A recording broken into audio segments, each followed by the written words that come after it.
Welcome to our channel. Today we how to authenticate Ghost Admin with Search Console and Analytics, quick tutorial step by step clearly. To authenticate Ghost Admin with Search Console and Analytics, begin by logging into your Ghost Admin panel. Navigate to the Settings section on the left sidebar. Locate the Integrations tab and click on it.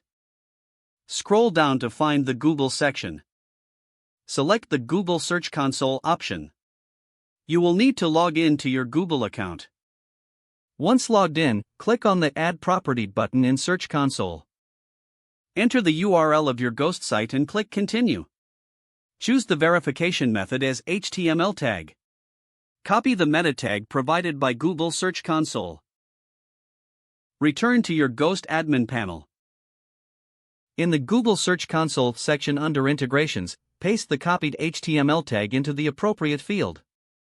Save your changes in Ghost. Then, go back to Google Search Console and click on Verify. If the verification is successful, you will see a confirmation message. Now, to set up Google Analytics, return to the Integrations tab in Ghost. Find and select the Google Analytics option. You will need your Google Analytics tracking ID. Log into Google Analytics. Navigate to the Admin section and click on Tracking Info. Select Tracking Code to find your tracking ID. Copy the tracking ID, which starts with UA-. Go back to your Ghost Admin panel.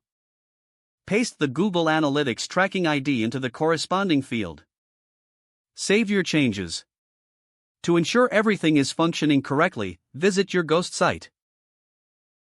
Check Google Search Console for data and analytics traffic. That concludes the authentication of Ghost Admin with Search Console and Analytics. If the page does not load, refresh the browser or try again in a private or incognito window. Make sure you are using the correct email address, then retype it carefully to avoid small typos. If your password is not accepted, use the reset option and create a new strong password you can remember. Check your spam folder for verification or security emails, then complete any requested confirmation steps. Enable two-factor authentication if available to improve account security and reduce unauthorized access risk. Don't forget to like this video and subscribe to our channel for more step-by-step tech guides.